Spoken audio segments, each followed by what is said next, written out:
মাত্র 500টা টিআরপি দিয়ে আমি দেশের 5 কোটি টেলিভিশনের হিসাব বুঝাই দেব, অথবা সেই মিথ্যাকে গ্রহণ করব, অথবা পত্রিকার ছাপাকে আমি আমার মন গড়া একটা সংখ্যার ভিত্তিতে বিজ্ঞাপনের সুযোগ সুবিধা বন্টন করব, এই নীতিমালা থেকে তথ্য মন্ত্রণালয় বেরিয়ে আসবে।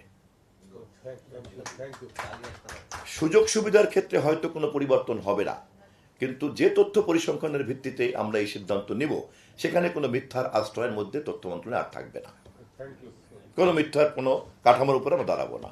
আমি একবার যখনই আপনার একটা রাইট ডিজিটাল টিআরপি সিস্টেম দাঁড় করতে পারবো এবং একটা রাইট ডিজিটাল প্রিন্ট কাউন্টিংটা দাঁড় করতে পারবো, তখন তার ভিত্তিতে আমি সব ধরনের সুযোগ এবং অধিকারের বন্টনটাও করতে পারবো। সবচেয়ে জনপ্রিয় ব্যক্তি, সবচেয়ে বেশি তাকে ঘৃণিত করার জন্য গণমাধ্যমকে ব্যবহার করা হয়েছিল।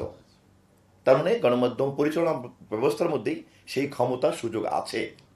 আইন যদি থেকেও থাকে তাহলে তা কত দুর্বল যে এটা করা গিয়েছিল। এনিওয়ে, আমরা আশা করি একটা পুরো পরিস্থিতি পরিবর্তন করব। আপনার এখানে দুটো কথা একবারে বলবো। আমার কোনো সমস্যা নেই, আপনারা রেকর্ড করবেন কিনা আপনাদের ব্যাপার, প্রচার করবেন কিনা আপনাদের ব্যাপার, এটার মধ্যে কোনো নিউজ ভ্যালু আছে কিনা তা আপনাদের ব্যাপার। তবে আমি যতটুকু বলছি ততটুকু আমি খুব ট্রান্সপারেন্টলি বলছি, ঠিক আছে? আমার কোনো সমস্যা নাই। টিআরপি এবং পত্রিকা ছাপার সংখ্যা, যেহেতু এই দুইটা হচ্ছে আউটলেট, আপনার ভিজুয়াল মিডিয়াতে আপনার কত লোক দেখে কত লোক দেখে না, এটার একটা পরিসংখ্যান ব্যবস্থা আজকালকার ডিজিটাল যুগে এটা কোনো কঠিন কাজ না। হ্যাঁ, ছাপার ক্ষেত্রে যেহেতু আমাদের সমস্ত প্রেসের কম্পালশন করা যায় নাই যে সে ডিজিটাল প্রেসে যাবে, সেই জন্য তার ছাপাটা আমার পাওয়ার কোনো ডিজিটাল মেকানিজম নাই।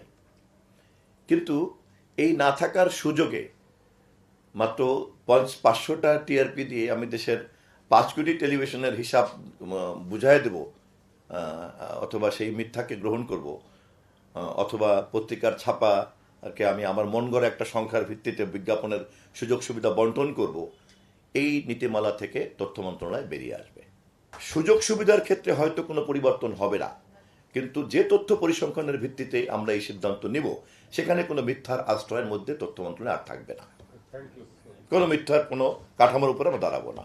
আমি একবার যখনই আপনার একটা রাইট ডিজিটাল টিআরপি সিস্টেম দাঁড় করতে পারবো এবং একটা রাইট ডিজিটাল প্রিন্ট কাউন্টিংটা দাঁড় করতে পারবো, তখন তার ভিত্তিতে আমি সব ধরনের সুযোগ এবং অধিকারের বন্টনটাও করতে পারবো। ধন্যবাদ আপনাদেরকে।